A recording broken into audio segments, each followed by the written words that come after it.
coming to the end of our cut here, and instead of stopping the carriage and then going, I'm just going to crank it out real fast.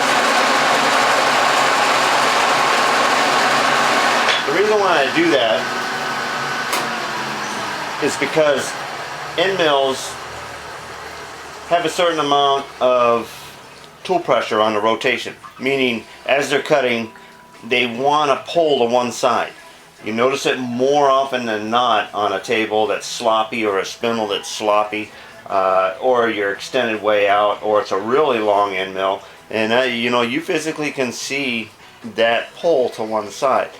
End mills to me are not the most accurate precision keyway makers. They surpass a lot of times. Two fluters are probably about the best on cutting the keyway because they give more chip clearance. Wheel cutters far superior than end mills on putting a keyway in there. I have wheel cutters, and I was going to do this, but mine are all ground radius bottom for marine shafting, and I didn't have any square bottoms, which I would have wanted for this area right here, just to run solid square steel key stock. Also, as I was thinking about it, this is kind of more of a dummy setup. When you have an end mill that you can slide the shaft, drop the key in, slide it into position there, and button it up, there's no way that somebody's going to sit there and hammer and drive in keyways. Okay, now these are all cleaned up now. These are the hubs, and I just started inspecting them to put back together, and I had noticed, and I wish I would have noticed a couple days ago, but there'll be a brand new one here tomorrow. These are SD style QD locking hubs, and this has been busted out on each side of the key here because the technique of installing it by other people is hammering. This has got rotations right here because this was actually coming against the side of the pivot block there. But here's one here, and they taper them on this side here, and then they give them a whack with a hammer over here. And you know, if they don't fit in there or get in there right, you know, they do raised metal and break out castings, and it's just not a good technique for installing keyways, and I'm just kind of trying to keep that from happening again. Alright, here's a close-up look at that keyway. Now there's a very slight burr on here, so I mean, you got to take in consideration for a little bit of that, but we were shooting for 195, and I'm reading 197 right there. Also too, along here you don't see any flat outside of there, so I hit dead nuts on my flat. That keyway is in the center of the shaft.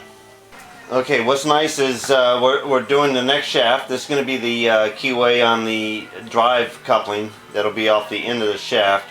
All of our numbers and all of our positions are exactly the same for these keys as it was for that one that we put on the main arbor. Alright, so we're just going to fire it up, come down to our depth, and cut this till we get to our line. Then we're going to jump up over the toe clamp here, and we're going to go hit the one in the center.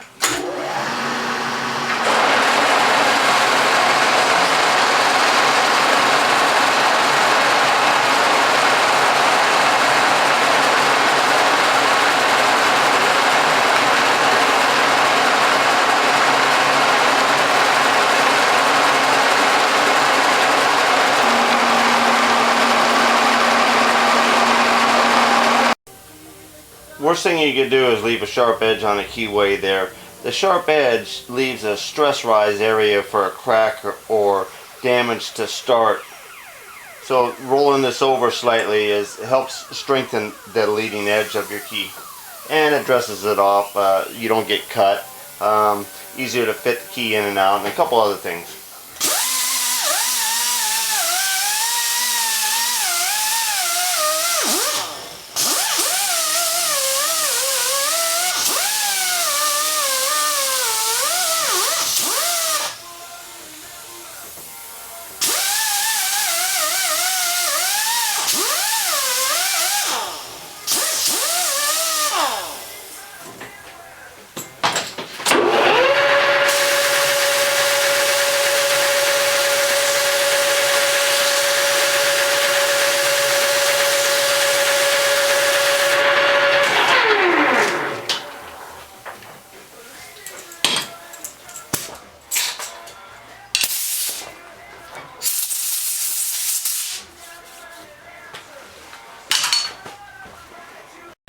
Alright, we set our snap gauges here at 1 inch 402, which is the diameter of the shaft here that is going to be setting inside this bore.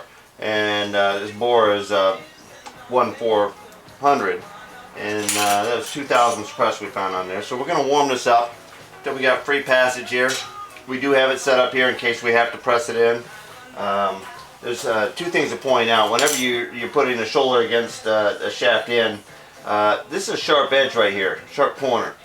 I had to machine a little radius relief down in the bottom there so that I know that when that face comes up here, it's not going to be hitting a radius in there, and it's not going to be sitting off from that face and giving a false seat there. Just something to pay attention to.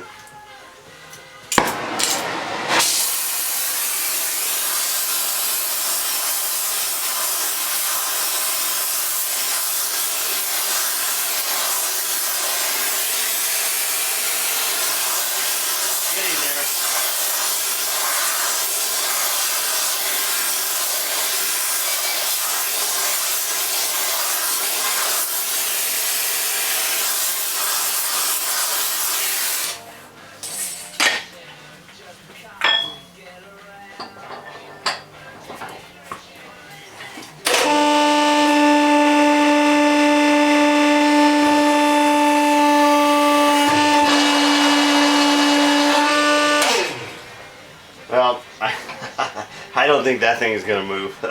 Nice and tight against the shoulder. We're looking good. Alright, we're getting ready to make those 2 extra collars we need. This is a good one. We're going to use this for a sample. And what we have here is a piece of 2.5 inch solid duck iron round is what they call it. It's cast iron. And they got a color code here, yellow. Sometimes you can trust a general color code. Some companies will create their own color code, so just I don't know. So what I usually do is I go ahead and I'll save the butt end here, and I'll go ahead and I'll just write duck iron on here. Alright, there's 2.5. Just so when it's in the iron pile or in the steel pile, you kind of got heads up on what you got in there. Now you can tell cast iron by the small crumbly curl flaking chip most of the time.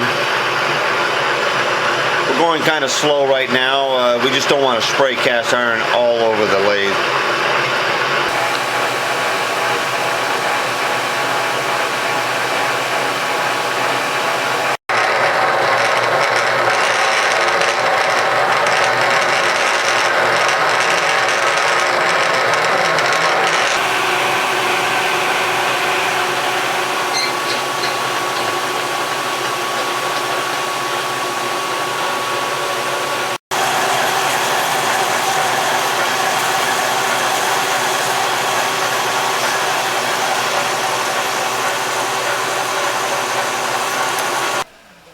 Okay, we want to make sure that the blade tracks straight, so we set this up between center running in the 3-jaw over here, so we're fairly running true enough to check this face out. So we put the indicator on here, and we have just shy of 9 thousandths, maybe 8.5 thousandths here.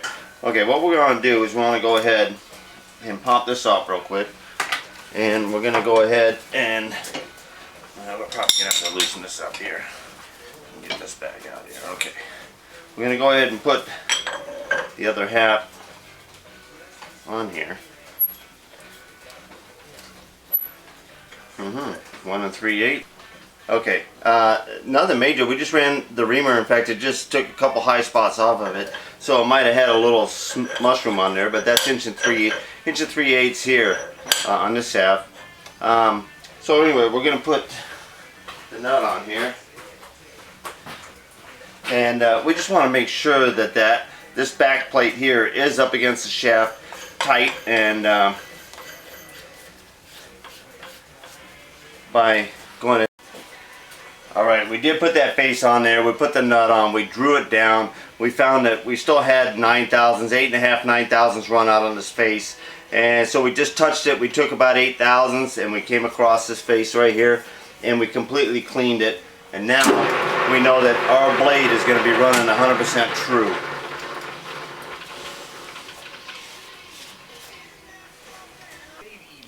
Okay, we slid them in here just before we knock off for the evening. 2 Keyways are pretty good, centered in the middle, and we're happy now with the arbor, and that is about a 1/4 inch blade on the width there that runs in there. The other collar, we're going to be running the stock collar up here, and then we have this homemade collar here and this one here, both cast iron, so they're resembling exactly what was on there. And like I said, we're going to do the Zerks. Now these two had like an oil hole or oil cup in those, and we're going to see if we can find that in our collection. If we can't, we're probably going to tap those out and put a grease as well. Now that doesn't, those only rotate just slightly.